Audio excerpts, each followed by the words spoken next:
Shalom, selamat malam Bapak Ibu yang dikasihi oleh Tuhan. Kita berjumpa lagi di dalam IG Live Gereja Kristen Kalam Kudus Kupangan Jaya. Hari ini kita akan bersama-sama belajar kebenaran firman Tuhan. Saya akan menunggu barang 1 hingga 2 menit. Barangkali ada saudara-saudara kita yang akan join di channel IG Live kita pada malam hari ini. Saya berharap Bapak Ibu semua berada dalam kondisi yang baik, kondisi yang sehat.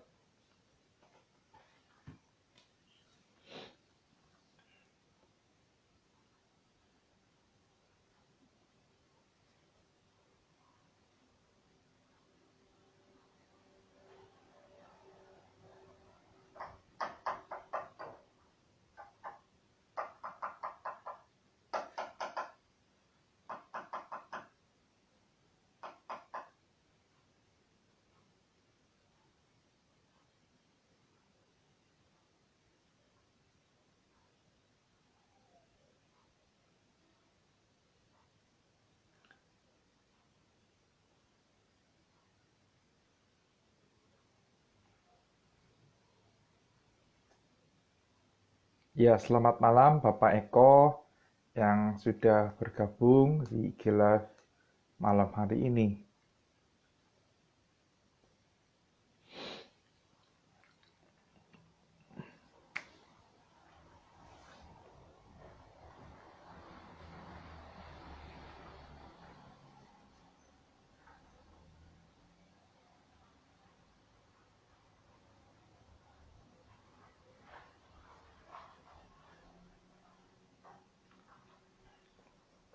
Oke, kita akan mulai PA kita pada malam hari ini.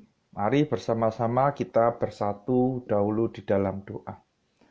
Bapa di dalam surga, kami sungguh bersyukur jikalau malam hari ini kami boleh bersama-sama kembali berkumpul untuk belajar kebenaran firman Tuhan. Tuhan, sekalipun secara online, biarlah itu tidak mengurangi semangat kami untuk belajar kebenaran firman Tuhan. Biarlah firman Tuhan ini menguatkan kami secara khusus di masa-masa pandemi ini. Kami boleh terus memandang kepada Tuhan, kami boleh terus berjalan di dalam kebenaran yang telah Tuhan nyatakan. Terima kasih ya Tuhan, sertai PA pada malam hari ini, pakai juga hamba-Mu yang penuh dengan kelemahan untuk menguraikan setiap bagian firman bagi kami. Dengar doa kami, dalam nama Tuhan Yesus kami berdoa. Amin. Ya, hari ini kita akan bersama-sama membahas firman Tuhan yang terambil dari Yakobus pasal yang kedua, ayat yang pertama sampai dengan ayat yang ke-13. Yakobus pasal yang kedua, ayat yang pertama sampai dengan ayat yang ke-13. Demikian bunyi firman Tuhan. Saudara-saudaraku, sebagai orang yang beriman kepada Yesus Kristus, Tuhan kita yang mulia, janganlah iman itu kamu amalkan dengan memandang muka. Sebab jika ada seorang masuk ke dalam kumpulanmu dengan memakai cincin emas dan pakaian indah, dan datang juga seorang miskin ke situ dengan memakai pakaian buruk, dan kamu menghormati orang yang berpakaian indah itu dan berkata kepadanya, silakan Tuan duduk di tempat yang baik ini. Sedang kepada orang yang miskin itu, kamu berkata, berdirilah di sana, atau duduklah di lantai ini dekat tumpuan kakiku. Bukankah kamu telah membuat perbedaan di dalam hatimu dan bertindak sebagai hakim dengan pikiran yang jahat? Dengarkanlah, hai saudara-saudara yang kukasihi.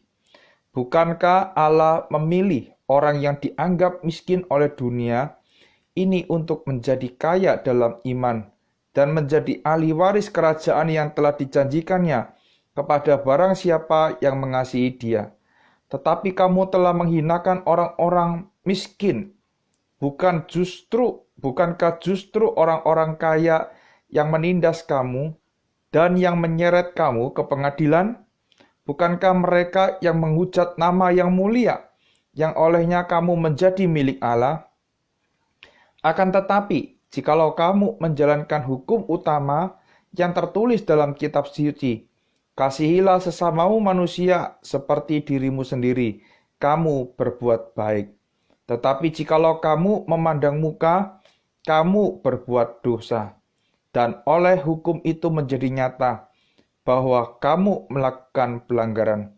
Sebab barang siapa menuruti seluruh hukum itu, tetapi mengabaikan satu bagian daripadanya, ia bersalah terhadap seluruhnya. Sebab ia yang mengatakan jangan berzina, ia mengatakan juga jangan membunuh.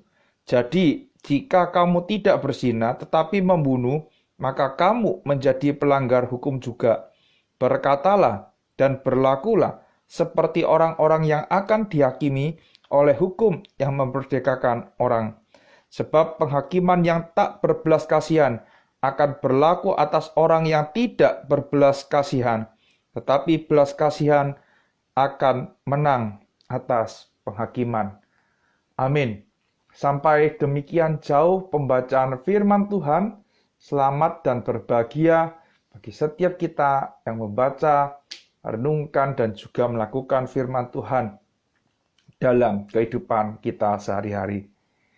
Bapak, Ibu, Saudara yang dikasihi oleh Tuhan, kita mungkin pernah mendengar sebuah istilah atau sebuah perkataan yang berbunyi demikian.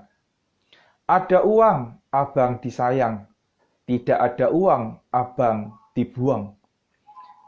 Ada uang, abang dibelai. Tidak ada uang, abang ditendang. Bapak Ibu, kalau kita mendengarkan istilah seperti ini, saya yakin kita juga menjumpai di dalam sebuah realita kehidupan kita bahwa relasi manusia itu seringkali didasarkan atas nilai ekonomis atau keuntungan-keuntungan tertentu yang didapatkan dari relasi itu. Kalau ada uang abang disayang, tidak ada uang abang dibuang. Kalau ada uang abang dibelai, tidak ada uang abang ditendang. Saya yakin kita semua pasti mengetahui bahwa motif dari relasi ini adalah karena adanya uang. Seringkali Bapak Ibu kita menjumpai ada motif-motif tertentu di dalam kita menjalin sebuah relasi. Entah itu untuk kepentingan pribadi kita, entah itu untuk reputasi kita atau kekayaan kita, nama baik kita, dan lain sebagainya. Dan hari ini kita belajar Bapak Ibu, ketika kita berelasi dengan orang lain, diharapkan kita tidak membeda-bedakan orang berdasarkan status ekonominya. Bapak Ibu yang dikasihi oleh Tuhan, kalau kita membaca Yakobus itu senang sekali dengan menggunakan kata saudara-saudaraku. Nah, Bapak Ibu kalau kita lihat di dalam ayat yang pertama ada pasal yang pertama, ayat yang kedua dimulai dengan frasa saudara-saudaraku. Pasal 2 ayat yang pertama, bagian yang kita baca dimulai dengan frasa saudara-saudaraku. Pasal 3 ayat yang pertama juga dimulai dengan saudara-saudaraku. Lalu pasal 4 ayat yang ke-11 dimulai dengan saudara-saudaraku. Bapak Ibu pasti ada sebuah tujuan ketika Yakobus memulai sebuah pasal dengan ungkapan saudara-saudara. Nah, ada seorang yang mengatakan bahwa ungkapan ini Bapak Ibu untuk menunjukkan bahwa bagian yang ditulis oleh Yakobus itu membahas sebuah topik yang baru. Sebuah topik yang baru. Kalau kita melihat di perikop sebelumnya, pasal 1 ayat 19 sampai dengan ayat yang ke-27, itu berbicara mengenai pendengar atau pelaku firman. Demikian juga kalau kita lihat lanjutannya, di dalam pasal 2 ayat 14 sampai dengan 26, kita mendapati bahwa di sana ya Yakobus memberikan tulisan tentang bagaimana sebagai seorang anak Tuhan ya iman itu nyata di dalam kehidupannya. Nah, pasal 2 ayat yang pertama kelihatannya ada sesuatu yang berbeda. Tetapi Bapak Ibu, kalau kita memperhatikan isinya itu tidak berbeda ya atau masih terkait dengan perikop sebelumnya. Ya, kalau kita melihat Bapak Ibu, kita seringkali, tidak semua dari kita, ada kecenderungan dari kita ketika melihat orang yang memiliki jabatan tertentu, memiliki kekayaan dalam jumlah yang tertentu, memakai pakaian-pakaian dengan merek-merek tertentu, atau menggunakan perhiasan-perhiasan tertentu, bahkan menggunakan kendaraan jenis tertentu, kita seringkali melakukan hal ini, yaitu apa? Kita memberi penghormatan lebih kepada orang ini.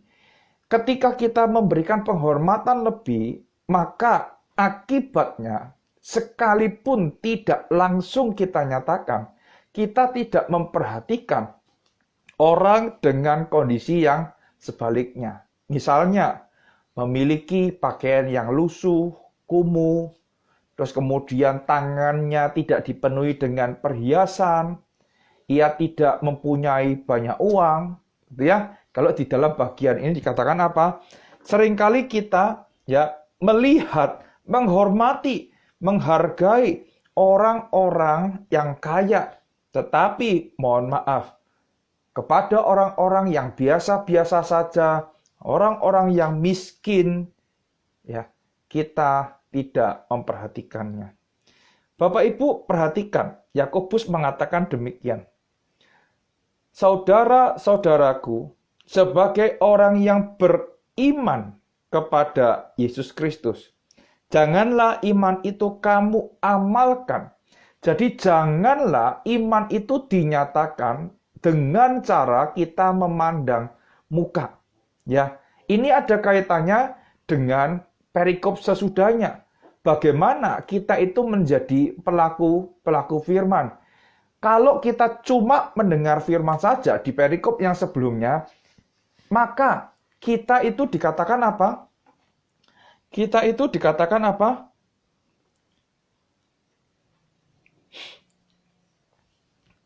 Menipu diri kita sendiri, Bapak Ibu. Perhatikan.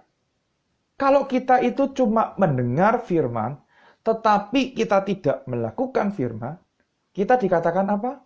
Menipu diri kita sendiri. Jadi Bapak Ibu, supaya iman itu menjadi nyata di dalam kehidupan kita, maka kita diminta untuk memperlakukan orang-orang dengan sebagaimana mestinya, tanpa membedakan status sosial mereka, kedudukan mereka, jabatan mereka, ya, terus kemudian perhiasan yang mereka gunakan, rupa mereka, wajah mereka, warna kulit mereka, dan lain sebagainya. Bapak Ibu yang dikasihi oleh Tuhan, inilah yang dinyatakan di dalam bagian ini. Sebagai orang yang mengaku percaya kepada Yesus Kristus, kita harus meneladani Yesus Kristus. Dia tidak membeda-bedakan. Bahkan kalau kita melihat di dalam pelayanannya, dia berjumpa dengan orang-orang yang dianggap sebagai sampah masyarakat. Dia bertemu dengan para pemungut cukai. Bahkan dia membiarkan dirinya bersama-sama satu meja, sehidangan dengan orang-orang yang berdosa. Hal ini membuat orang-orang Farisi, para pemuka agama, menjadi marah. Mengapa dia berada bersama-sama dengan orang berdosa? Bapak Ibu Saudara yang dikasihi oleh Tuhan, ya, mengapa kita itu tidak boleh membedakan orang atau kita tidak memandang muka orang karena jabatannya, karena status sosialnya, ya, karena kita memiliki iman kepada Yesus Kristus. Allah mengasihi semua orang. Allah tidak membeda-bedakan semua orang. Allah tidak pernah membedakan status sosial orang-orang tertentu, warna kulitnya. Ya, terus kemudian Allah tidak pernah melihat orang dari jumlah perhiasan yang dipakai. Tidak. Semua orang di hadapan Allah itu adalah orang yang berdosa, yang harus dihukum, tetapi juga sekaligus sebagai orang yang dikasihi oleh Allah. Oleh karena itu, kita yang mengaku beriman kepada Yesus Kristus, mari kita belajar untuk meneladani apa yang dilakukan oleh Tuhan kita, untuk meneladani apa yang dilakukan oleh Juru Selamat kita. Itu yang pertama. Yang kedua, Bapak. Kalau kita melihat, Bapak Ibu, ya, di dalam ayat yang ke-8, maka kita akan mendapati kenapa kita tidak boleh memandang muka. Jawabannya adalah, Bapak Ibu, apa? Karena kita diminta oleh Allah untuk mengasihi sesama manusia seperti dirimu sendiri. Bapak Ibu yang dikasihi oleh Tuhan, mungkin kita mengatakan, ya, kalau kita baca perintah hukum kasih ini secara utuh, maka kita mengatakan, kita mendapati bahwa Allah meminta kita untuk mengasihi Allah dengan segenap hati, segenap jiwa, dan segenap akal budi kita. Artinya apa? Dengan keseluruhan hidup kita, kita mengasihi Allah. Dan perintah yang sama dengan itu adalah, hendaklah kamu mengasihi sesamamu manusia seperti kamu mengasihi diri sendiri. Ya, jadi Bapak Ibu, kalau kita mengaku sebagai orang yang mengasihi Allah, maka kita harus mewujud nyatakan juga kasih kita kepada Allah itu dengan mengasihi sesama seperti mengasihi diri sendiri. Dua hal ini Bapak Ibu tidak bisa dipisahkan. Unsur vertikal dan unsur yang horizontal. Ya. Bagaimana mungkin kita mengasihi Allah yang tidak kelihatan, sementara yang kelihatan saja kita tidak kasih. Kalau yang kelihatan kita tidak bisa kasih, apakah mungkin kita mengasihi yang tidak kelihatan? Jawabannya adalah tidak mungkin, Bapak Ibu. Nah, dasar mengapa, alasan kenapa kita tidak boleh memilih-milih atau memandang muka orang tertentu, karena apa? Karena memang kita diminta untuk mengasihi Allah dan mengasihi sesama. Bapak Ibu, kalau dikatakan di dalam bagian ini, Bapak Ibu ya, ada hukum, ya, mengasihi Allah dan mengasihi sesama itu adalah hukum yang tertulis. Jadi Bapak Ibu, kita tidak mungkin melakukan satu hukum tetapi mengabaikan hukum yang lain menurut bagian ini. Jadi ketika kita melakukan satu hukum dengan penuh ketaatan, tetapi kita mengabaikan hukum yang lain, tetap kita dianggap sebagai orang yang bersalah. Ya, di dalam ayat yang ke-10 dan yang ke-11 dikatakan demikian. Sebab barang siapa menuruti seluruh hukum itu, tetapi mengabaikan satu bagian, ia bersalah terhadap seluruhnya. Sebab ia yang mengatakan jangan berzina, ia mengatakan juga jangan membunuh. Jadi jika kamu tidak berzina, tapi membunuh, maka kamu menjadi pelanggar hukum juga. Perhatikan Bapak Ibu, hukum Allah, tuntutan Allah itu sempurna.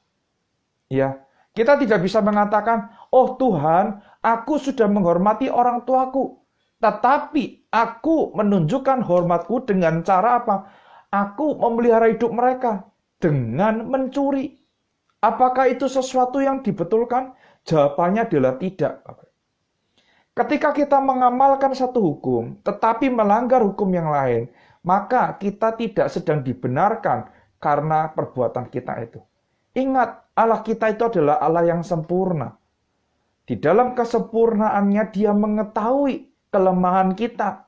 Bahkan Allah juga mengetahui keterbatasan kita di dalam memenuhi semua hukum itu. Oleh karena itu, kita tetap berusaha melakukan yang terbaik memenuhi semua tuntutan hukum yang diberikan oleh Allah. Tidak mudah, tetapi itu harus kita lakukan. Bapak Ibu yang dikasihi oleh Tuhan, ya, rupanya memandang muka ini bukanlah sesuatu yang main-main, Bapak Ibu ya. Kalau kita melihat di dalam pasal yang kelima, ayat yang pertama sampai dengan ayat yang ke-6, di situ Yakobus membahas tentang peringatan kepada orang-orang yang kaya. Apa sih Bapak Ibu yang dilakukan oleh orang-orang yang kaya? Kekayaanmu sudah busuk, dikatakan. Pakaianmu telah dimakan genggat.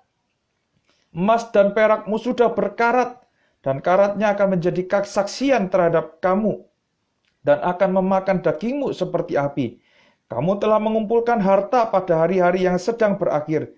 Sesungguhnya telah terdengar teriakan besar, karena upah yang kamu tahan dari buru-buru, yang telah menuai hasil ladangnya, dan telah sampai ke telinga Tuhan semesta alam, keluhan mereka yang menyabit panen. Ya, lalu ayat yang kelima. Dalam kemewahan kamu telah hidup dan berfoya-foya di bumi. Kamu telah memuaskan harimu sama seperti pada hari penyembelihan.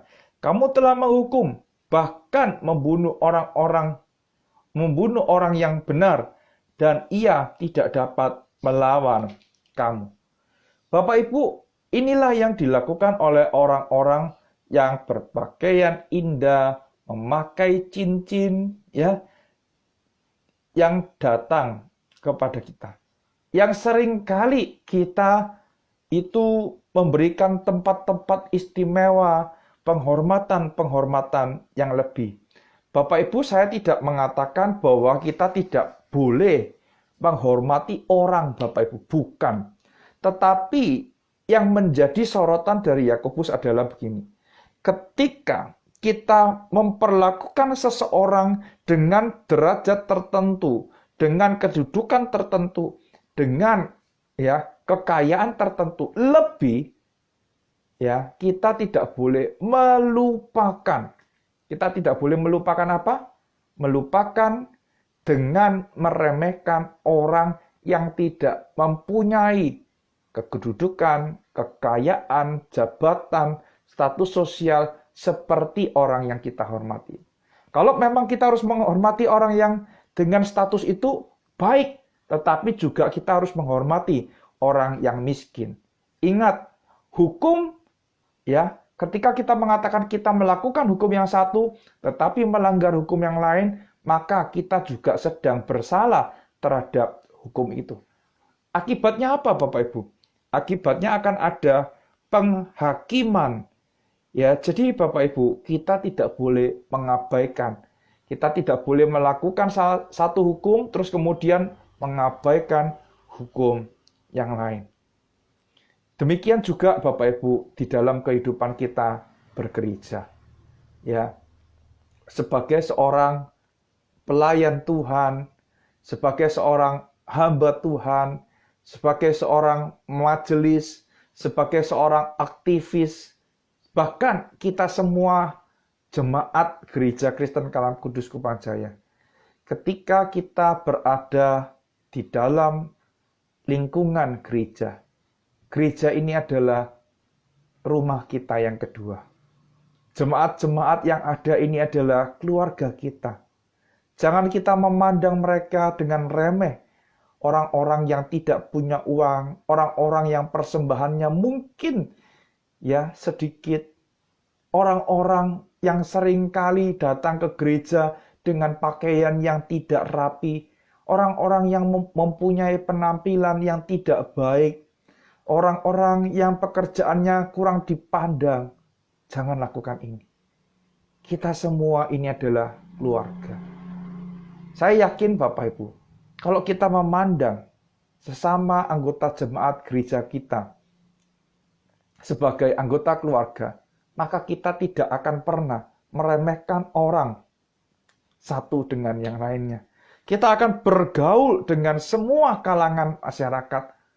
Kita akan berteman, bahkan kita akan menjadi sahabat dengan mereka. Dan biarlah ini boleh menjadi kekuatan bagi komunitas kita.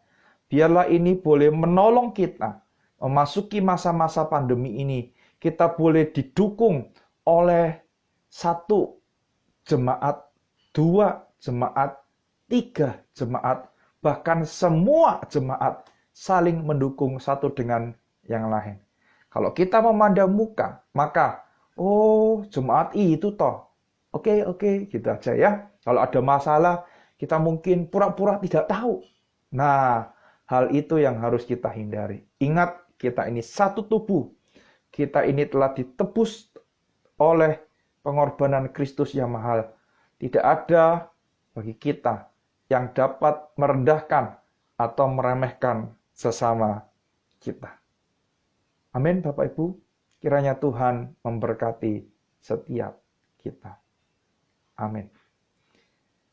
Ya, silakan bagi Bapak Ibu yang ingin memberikan pertanyaan untuk PA kita pada malam hari ini, silakan menulis ya di kolom yang ada tanda tanyanya. Sembari menunggu pertanyaan-pertanyaan Bapak Ibu masuk, saya izinkan saya menyapa beberapa orang saudara yang sudah bergabung.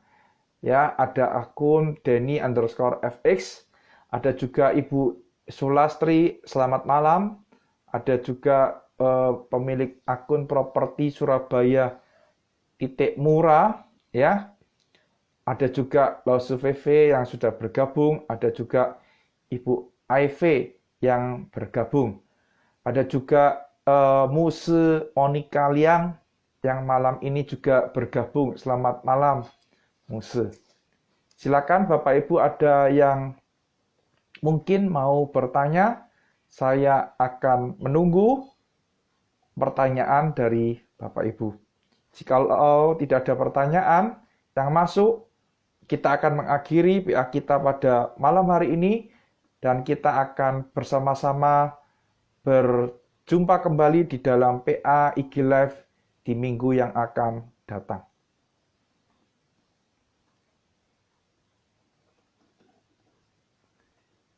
Oke, mari Bapak Ibu, saya melihat tidak ada pertanyaan.